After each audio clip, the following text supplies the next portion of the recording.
Hai, Assalamualaikum warahmatullahi wabarakatuh. Kembali lagi bersama Vidya Story Channel. Alhamdulillah, kita dapat bersua kembali meskipun telah lama menyepi. Minta maaf, assignment banyak. Okey. Jadi untuk video kali ini, kita akan ceritakan tentang pembelajaran dari Al-Quran ataupun apa fokusnya selain hafaz Al-Quran, subjek dia macam mana, courses dia macam mana, syubhah dia macam mana. InsyaAllah kita akan rungkaikan selepas ni. Sekarang kita nak cerita tentang semester 3. Jadi untuk semester 3, kita tetap ada pelajaran umum. Kita tetap ada pelajaran ataupun madah yang dipelajari oleh semua syu'bah. Kita akan belajar bahasa Inggeris, bahasa Arab, mustalah hadis dan kepimpinan dan kemahiran interpersonal. Okey. Jadi bahasa Arab, bahasa Inggeris, bahasa macam biasa. Mustalah hadis adalah istilah-istilah hadis. Mustalah hadis ni apa yang kita belajar waktu macam PQS dulu. Banyak sangat benda yang kita dah belajar sana waktu tu. Dan sekarang ni kita belajar dengan lebih dalam lagi. Belajar tentang hadis, hadis maudhu, hadis mursal, hadis sahih, hadis hasan. Belajar semua tu. Okey. Lepas tu kepimpinan kemahiran interpersonal ni kita belajar tentang ciri-ciri kepimpinan, untuk cara memimpin dan sebagainya lah berkaitan dengan tu. Okey. Ini adalah empat ni adalah madah yang umum yang semua syu'bah akan belajar. Selain tu, kita akan belajar pada pengkhususan kita, pengkhususan syu'bah kita masing-masing. Pada akhir semester 2, kita akan memilih syu'bah apa yang kita nak masuk untuk tahun depan, untuk semester 3 tu lah. Okay. Jadi sebenarnya waktu masuk DQ ni, daripada awal SEM hari tu, daripada awal masuk tu, kita dah kena pilih dah syu'bah. Tapi tentu pilih je apa-apa secara random. Sebab untuk semester 2 ni, baru sini akan terangkan dekat kita betul-betul, akan bagi penjelasan, bagi pengenalan. Q&A kita nak tanya apa-apa. Jadi time ni kita boleh buat pertukaran syu'bah. Kalau misalnya kita daripada awal nak masuk pengurusan halal, macam best je. Lepas tu bila sini cerita pasal hadis, hadis macam lagi okey je, boleh tukar. Boleh je tukar. Dan semester 3 inilah kita akan dikelaskan mengikut syu'bah masing-masing. Kalau dulu waktu SEM 1 dan 2, kita akan ikut kelas. Setiap kelas tu campur je semua kan. Bani-bani, banat-banat lah. Tapi untuk semester 3 kita akan fokus ikut syu'bah, ikut jurusan masing-masing. Di Al-Quran ni ada 6 syu'bah keseluruhannya. Syu'bah syariah, syu'bah qiraat, syu'bah dakwah, syu'bah hadis, syu'bah muamalat dan syu'bah pengurusan halal. Saya akan ceritakan secara ringkas lah berkenaan ke 6 syu'bah ni. Secara ringkas ni macam apa yang dipelajari, apa yang menarik, apa yang kena prepare dan sebagainya. Jadi semua info-info ini ataupun segala maklumat ni saya peroleh daripada senior-senior kita. Kita mulakan dengan syu'bah pertama, syu'bah syariah. Okay, bagi sesiapa yang nak ambil syu'bah syariah ni, dia kena ada minat tentang fiqh. Sebab kalau tak minat, takut tak boleh go masa tengah-tengah SEM. Untuk SEM 3, okey lagi. Untuk SEM 4 dah mula mencabar. Jadi kena prepare, kena set mind untuk minat tentang fiqh. Hukum fiqh lah. Okay. Apa yang kita akan belajar? Madah yang akan dipelajari dalam syu'bah syariah ialah waktu SEM 3 akan belajar pengantar ilmu syariah. Kira macam pengenalan kepada ilmu syariah tu lah. Untuk semester 4, kita akan belajar tentang qawaid fiqh, iaitu kaedah-kaedah fiqh ataupun cara-cara ulama mengistinbatkan hukum. Dan madah yang kedua akan belajar tentang usul fiqh 1, yakni asal terbentuknya sesuatu hukum. Usul fiqh 1 ni kita akan jumpa balik apa yang kita dah belajar waktu SPM dulu kan. Kita belajar pendidikan syariah Islamiah, PSI tu, kita akan banyak jumpa balik dekat usul fiqh 1 ni. Macam hukum taklifi, hukum wadai. Jadi akan lebih jelas lah, akan membantu kita untuk memahami usul fiqh ni. Untuk SEM 5 ada 3 madah, yakni usul fiqh 2, fiqh ibadah dan fiqh muamalat. Untuk fiqh ibadah, kita akan belajar pasal ibadah, pasal solat, puasa, zakat dan lain-lain. Untuk fiqh muamalat, kita akan belajar tentang akad, tentang kepemilikan, harta, warisan dan sebagainya. Tentang muamalah, tentang urusan jual beli lah. Kemudian untuk SEM 6 akan belajar 2 subjek, yakni fiqh jinayah, tentang qisas, hudud dan lain-lain, serta fiqh munakahat. Fiqh munakahat ni penting sebab biasanya orang dah habis diploma ni lah, tak boleh nak kahwin semua tu kan. Sebab dah habis kan, dah habis belajar. So fiqh munakahat ni hukum perkahwinan, mahar, syarat-syarat dan segala yang berkaitan dengan perkahwinan tu akan dipelajari masa SEM 6. Sebab tu lah belajar SEM 6 sebab dah besar kan. Okay. Jadi overall nak kata susah ke tidak tu sebenarnya depends pada individu, bergantung kepada individu lah. Apapun kalau fokus dalam kelas dan rajin study balik setiap kali habis kelas, insyaAllah cemerlang. Sebab syariah ni dia kena fokus betul-betul dalam kelas, dengar apa yang ustaz syarah. Kalau terlepas memang susah nak catch up balik. Tapi sebenarnya semua subjek macam tu. Semua subjek kena dengar sungguh-sungguh waktu kelas tu. Sebab bila percentage kefahaman kita sewaktu kelas dengan sewaktu kita belajar sendiri, sewaktu kelas tu akan lebih tinggi lah. Jadi kena fokus betul-betul sewaktu ustaz mengajar ataupun ustaz bersyarah.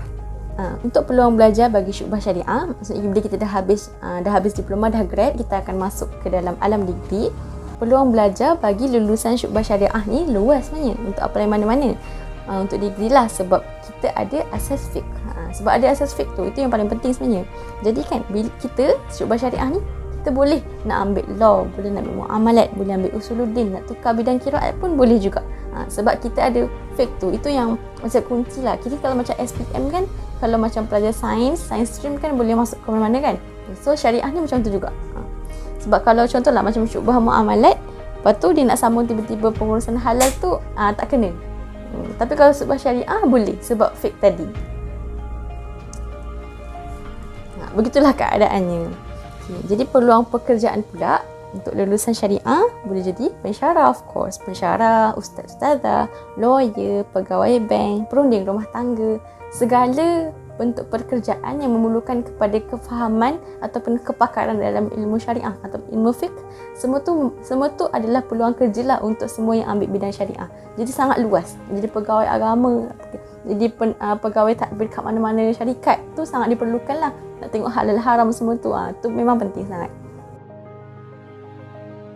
Seterusnya kita akan ceritakan tentang syubhah yang ATM dia ada dekat DQ iaitu syubhah muamalat. Untuk selingan lah kan, dekat DQ satu je ada ATM dekat DQ ni, iaitu ATM bank muamalat. Sebab kita punya beasiswa bulanan kita ataupun elang bulanan kita semua akan ditransfer serentak satu hari bulan dalam akaun bank muamalat. So waktu satu hari bulan tu lah kita akan refill balik duit kita, boleh ambil duit dekat ATM macam tu.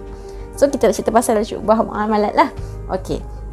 Jadi syubhah muamalat, kita belajar pasal apa? Kita akan belajar tentang usul fiqh, qawaid fiqhiyah, fiqh muamalat, sistem kewangan Islam, perbankan Islam dan segala jenis muamalat ataupun segala jenis transaksi dalam perniagaan, contoh riba, wadiah, gadai dan banyak lagi.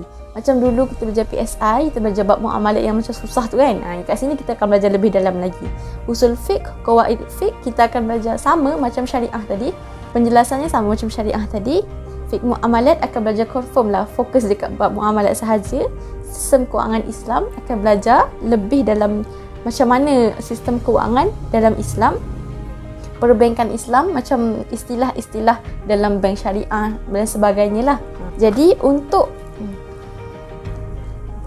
untuk syubhah muamalat ni, apa yang kita kena persiapkan kan? Untuk syubhah muamalat kita kena persiapkan, kita kena cakna tentang isu semasa berkaitan kewangan dalam negara.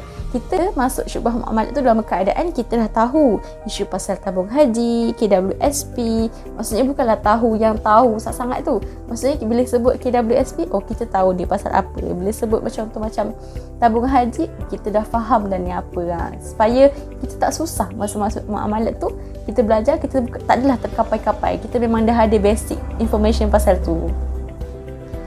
Kemudian isu dalam negara dan juga luar negara, contoh macam Bitcoin, macam Forex, benda-benda berkaitan perniagaan. Sebab muamalat memang fokus pasal transaksi jual beli perniagaan macam tu. So kita kena tahu bab ekonomi ni, kita kena minat. Kita kena minat benda tu.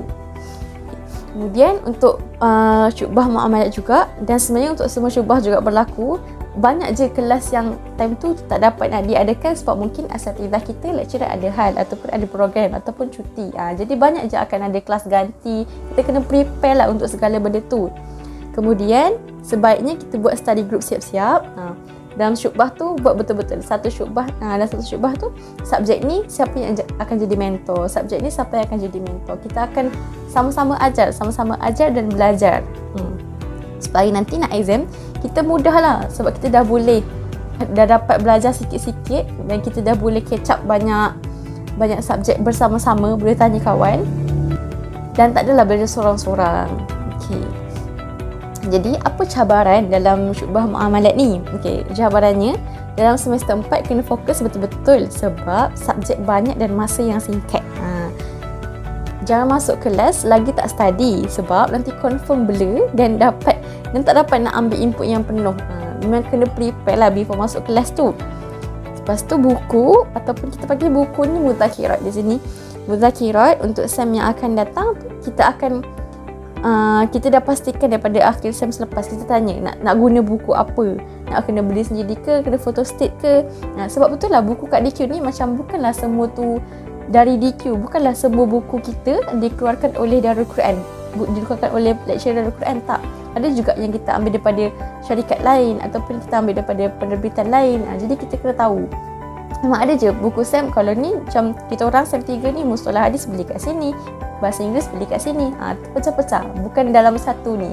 Tapi kalau bahasa Arab memang Asatidzah DQ yang buat sendiri buku untuk kita belajar silibus bahasa Arab. Kemudian sambung balik. Peluang sambung belajar khusus dalam bidang muamalat untuk degree. Ni untuk bidang muamalat ni, contoh universiti yang kita boleh untuk sambung belajar adalah dekat UIA. Yang pertama dekat UIA, kat situ ada pakar-pakar kewangan yang kebanyakannya ada kerja sampingan sebagai penasihat bagi syarikat dan juga kerajaan. Yang kedua ada UM sebab antara universiti yang top kat Malaysia ni UM kan, Universiti Malaya. Yang ketiga ada UUM, Universiti Utara Malaysia, sebab banyak graduan UIA dan UM yang ambil kos muamalat atau kewangan pernah jadi pensyarah kat sana. Kemudian itu untuk dalam negara. Untuk overseas, untuk luar negara. Untuk luar negara di Timur Tengah. Dekat Jordan, kos kewangan, iktisad ataupun ekonomi lah, iktisadiyah, perbankan dan ekonomi Islam. Kemudian Mesir, yakni syubah syariah. Jadi muamalat boleh masuk syariah sebab apa? Sebab muamalat adalah salah satu daripada cabang dalam syariah. Kalau untuk master dan PhD, ambil yang lokal dekat universiti yang sama macam degree, cuma akan ada tambahan INSAFE, International Center of Education for Islamic Finance. Kalau untuk overseas ada banyak. Kita cari je Islamic Banking ataupun Islamic Economics, Iktisadiyah ataupun itulah banking Islam tu. Untuk cerita tentang perjalanan ataupun path for overseas ni saya akan ceritakan di akhir juga macam mana.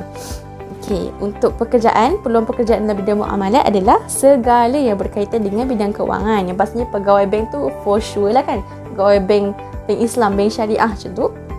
Tentang wakaf, takaful, yang dealer-dealer takaful ataupun yang pegawai dalam tu, pegawai agama untuk pembahagian faraid dan juga zakat, benda yang berkaitan dengan transaksi jual beli, semua tu berkaitan, kita boleh untuk teruskan kerja dalam bidang macam tu. Next, syubah qiraat. Syubah qiraat ni paling mudah nak explain sebab waktu kita semester 1 dan 2 kita dah belajar dah pun qiraat tu macam mana. Maksudnya semua orang ada basic qiraat. Semua orang ada basic ilmu qiraat.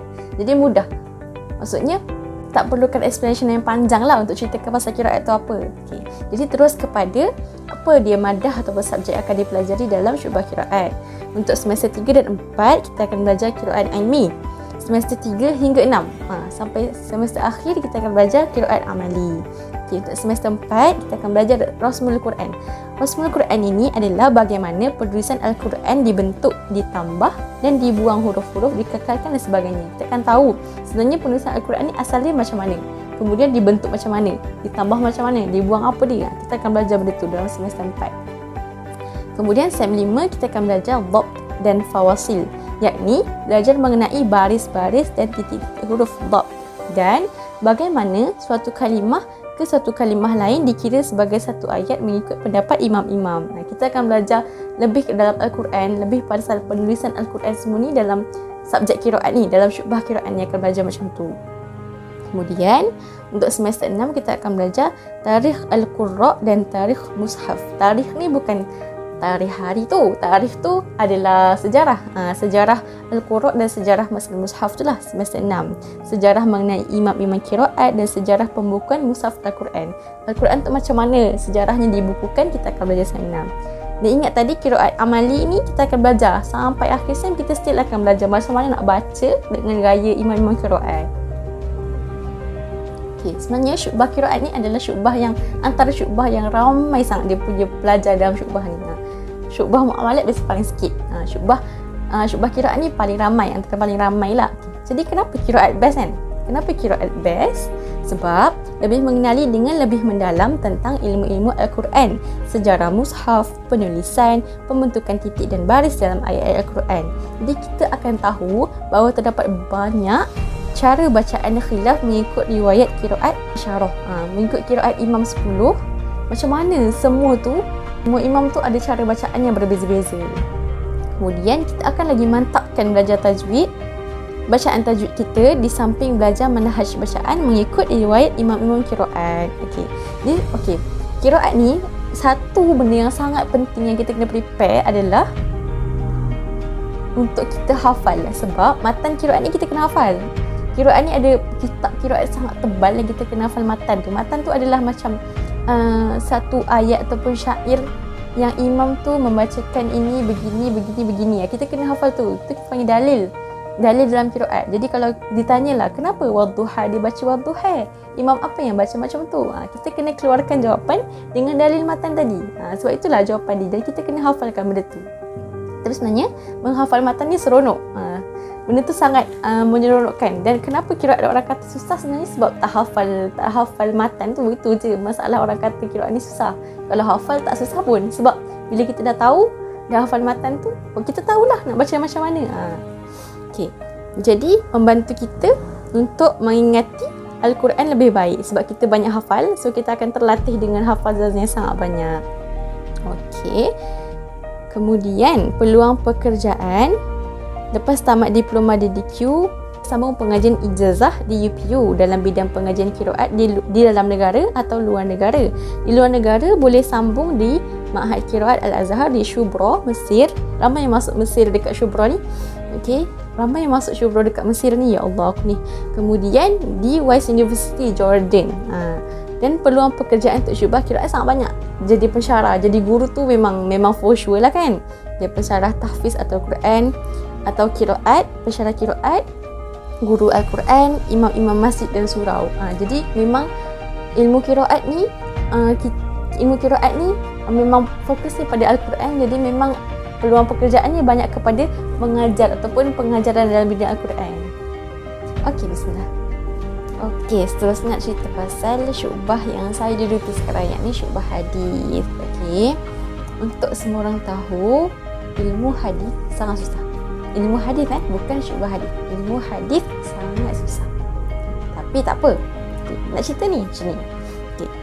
Jadi silibus DDQ ni dah disusun mengikut yang kita boleh nak go, dan untuk kita dapatkan mumtaz tu tak mustahil, insya-Allah. Okey, sekarang nak cerita tentang syubah yang saya duduki sekarang, yakni syubah hadis. Secara umum ni, ilmu hadis ni sangat susah. Ilmu hadis bukan syubah hadis. Ilmu hadis sangat susah. Tapi kalau kita minat, kita akan jalani juga. Dia akan terasa nikmat meskipun penat. Jadi DDQ, susunan ataupun silibus yang disusun tu, insya-Allah kita bolehlah mumtaz. Tak mustahil untuk kita mumtaz. Okay. Dan sebenarnya satu tanggapan yang salah, yang sangat salah, termasuk diri saya. Saya pun dulu ingatkan syubah hadis ni macam ni. Saya ingatkan syubah hadis tu kena hafal banyak gila hadis lah. Tapi sebenarnya tak. Itu pandangan yang salah lah. Pandangan saya. Dan saya sekarang pun berada dalam syubah hadis sebab saya dah faham lah kan pasal sebenarnya hadis tu macam mana. Okay. Jadi ceritanya syubah hadis ni untuk semester 3 kita akan belajar tentang mustalah hadis dan ulum hadis. Dua madah, mustalah hadis dan ulum hadis. Mustalah hadis ni adalah madah yang dipelajari oleh semua. Maksudnya satu syubah tu semua belajar tentang mustalah hadis. Jadi ini bonus kepada kita lah sebab kita dah belajar mustalah hadis tu dengan semua syubah. Tapi kita belajar juga ulum hadis. Kita ulang benda yang sama dengan lebih mendalam lagi. Okay. Mustalah hadis tu kita belajar tentang hadis apa itu sahih, dhaif, semua tu.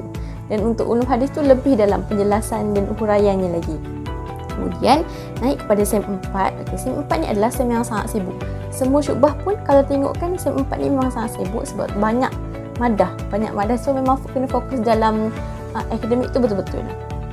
Okay, jadi untuk syubah hadis ni kita akan belajar 3 madah, yakni as-sunnah wa makanatuha fi tasydid al-islami. Yang ni pertama, madah yang pertama. Yang kedua, jarah wa ta'dil. Yang ketiga, takhrij hadis. Okey, kita tengok satu-satu. Yang pertama, as-sunnah wa makanatuha. Kita akan dapat banyak kitab PDF.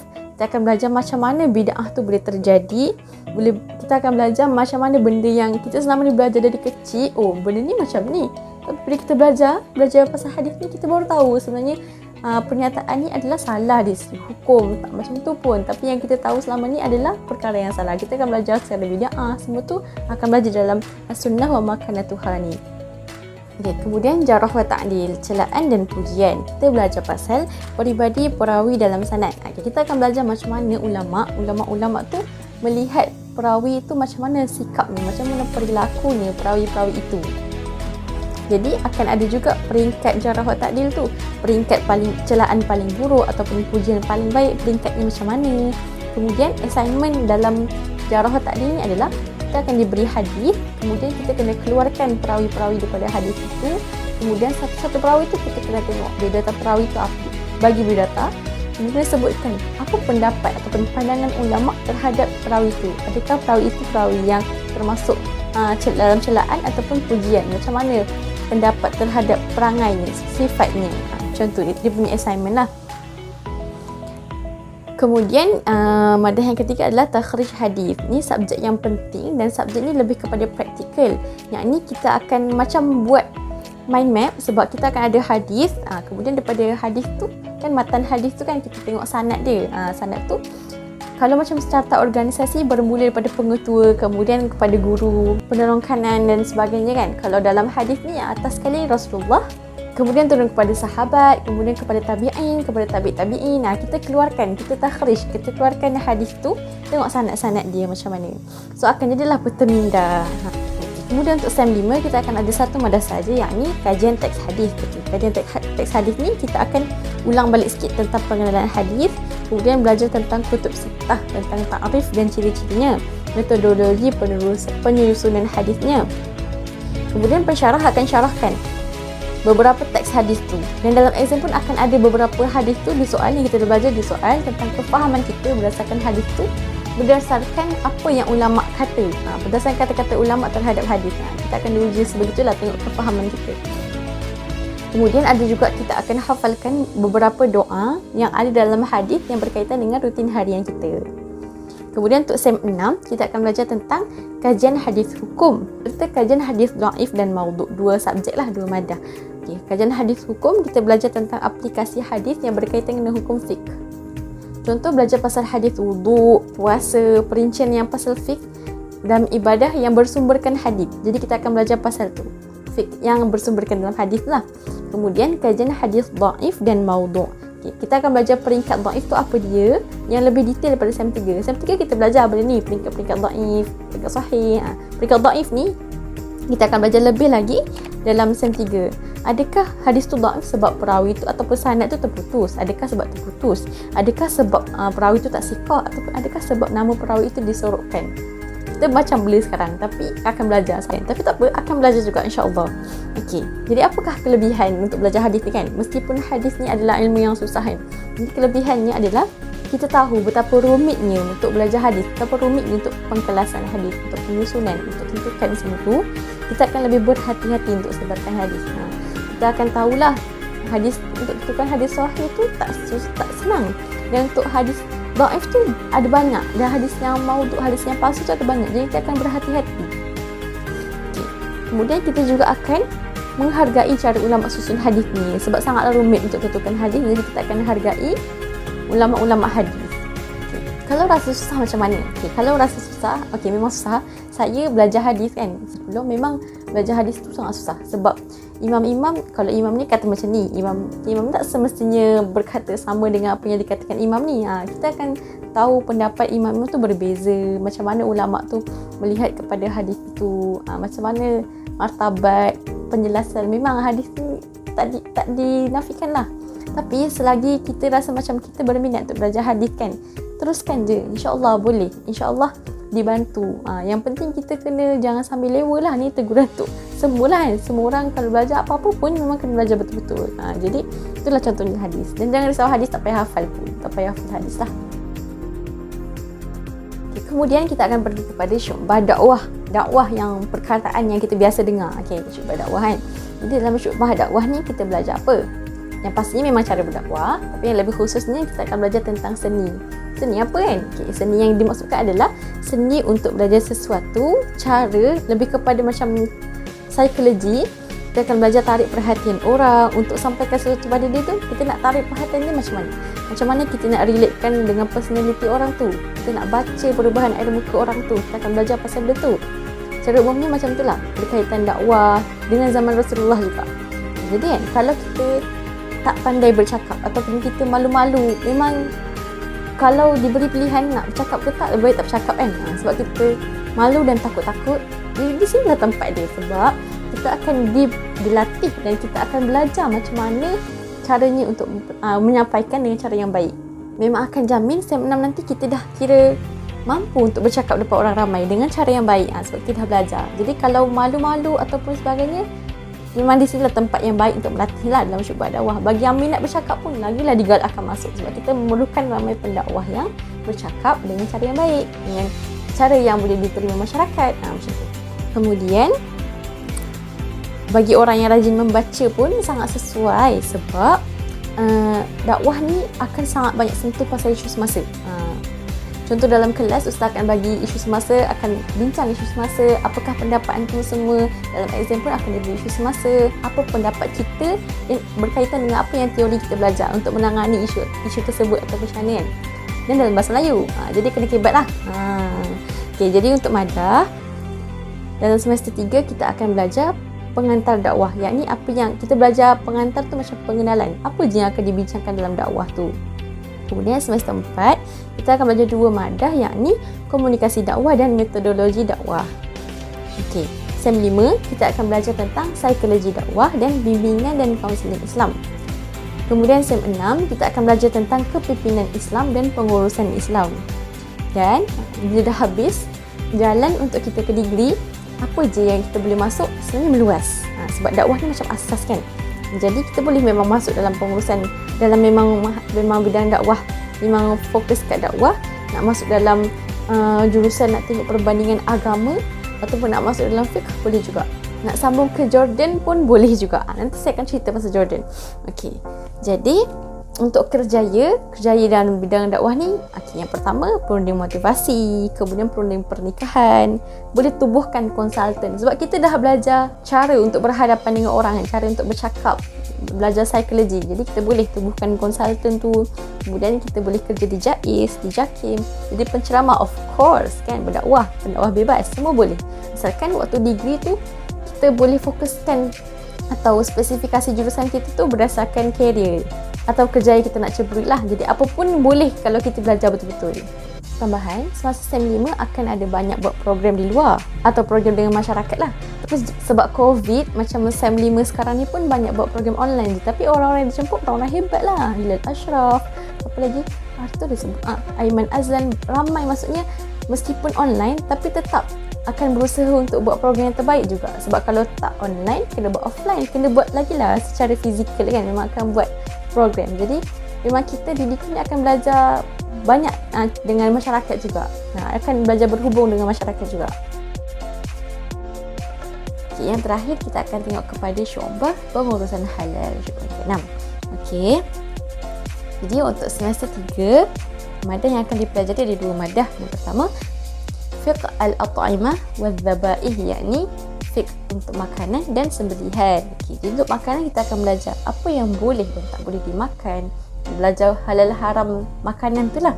Fiqh macam mana hukum fiqh terhadap makanan. Apa yang boleh dan tak boleh dimakan, akan belajar tentang makanan tu. Untuk fiqh al-dhabaih, iaitu sembelihan, belajar cara sembelihan dan segala yang berkaitan dengan sembelihan. Macam kita belajar PSI, lebih dalam lagi lah. Untuk kemudian madah yang kedua, pengenalan kepada industri halal. Industri halal ni, apa yang kita kena tahulah. Sebenarnya bila kita sebut halal ni kan, apa yang dalam fikiran kita halal ni pasal makanan je, halal dan thayyiban. Tapi sebenarnya industri halal ni sangat luas. Ada 7 elemen lah, antaranya kosmetik. Kosmetik ni termasuk halal.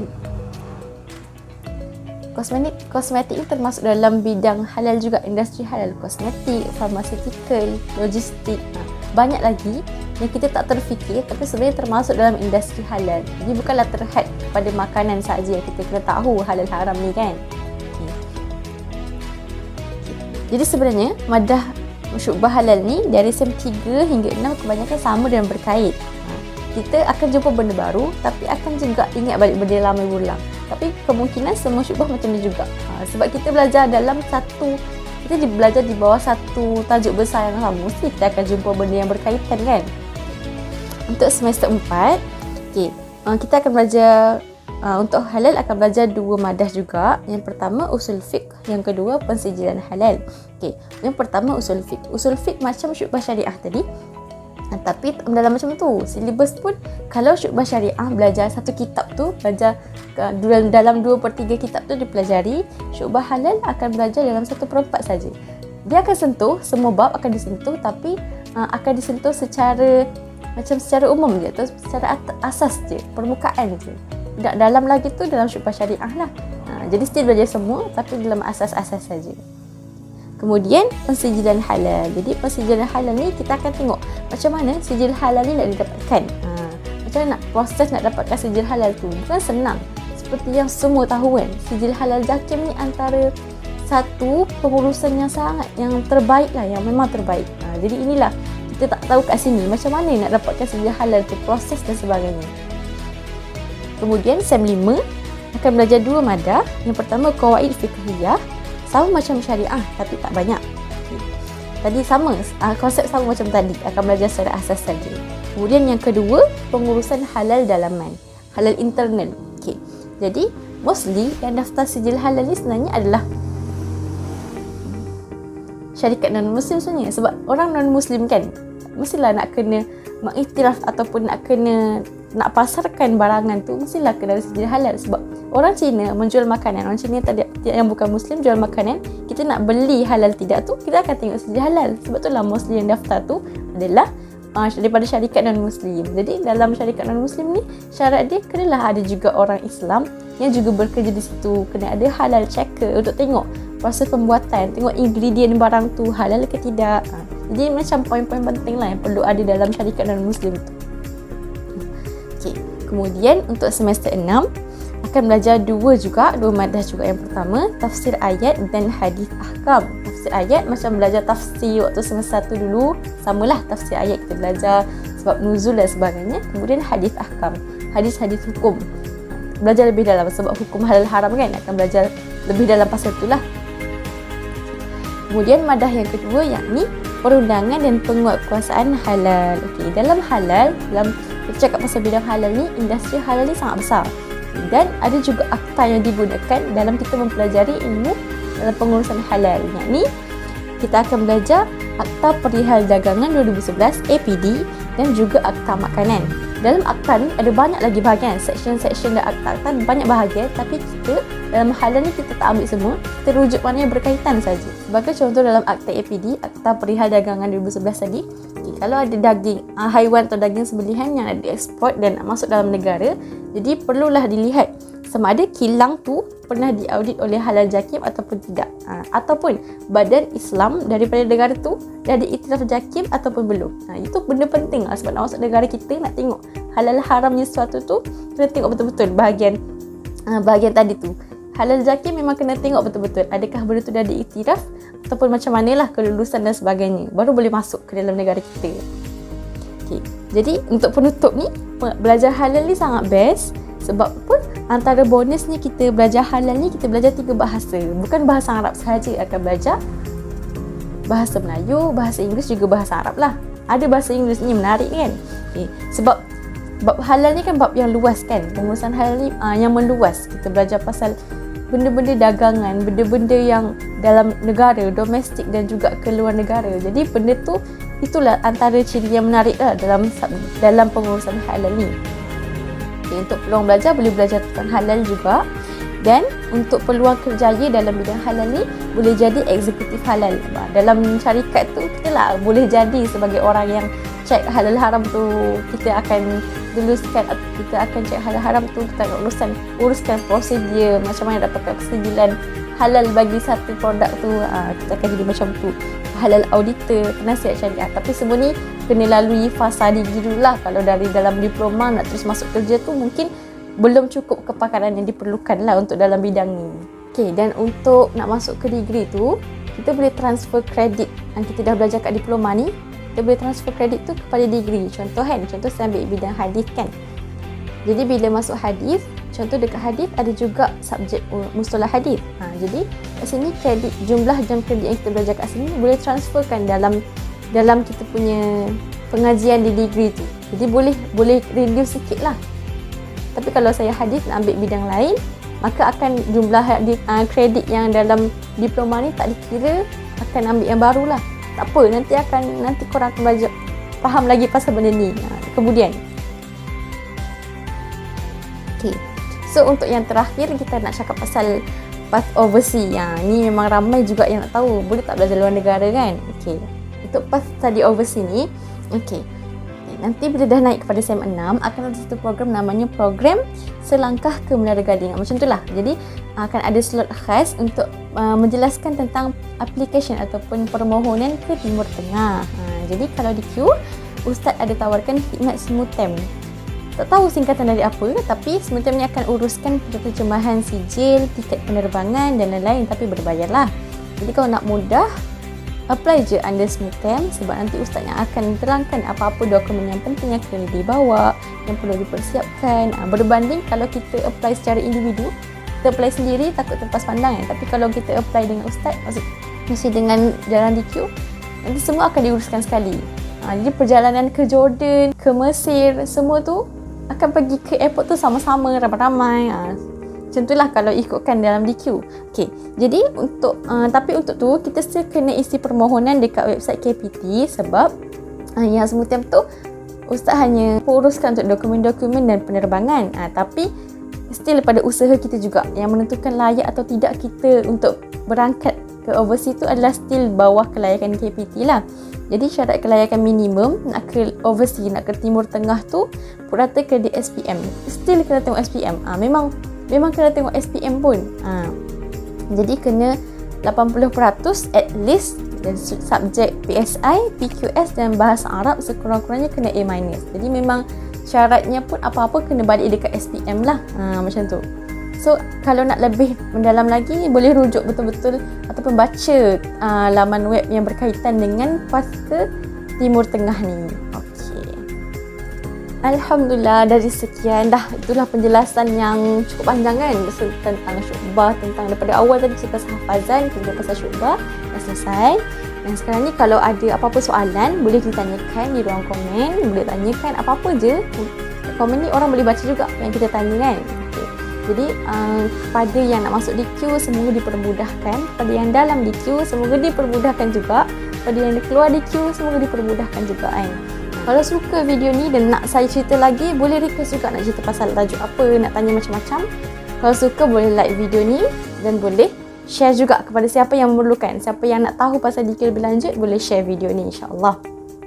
Dan terima kasih kepada semua yang menyokong, semua yang sudah tengok semua video saya, sudah support saya lah. Terima kasih sangat-sangat. Doakan saya juga semoga sentiasa semangat untuk ceritakan hal-hal yang baik, untuk berkongsi hal yang baik.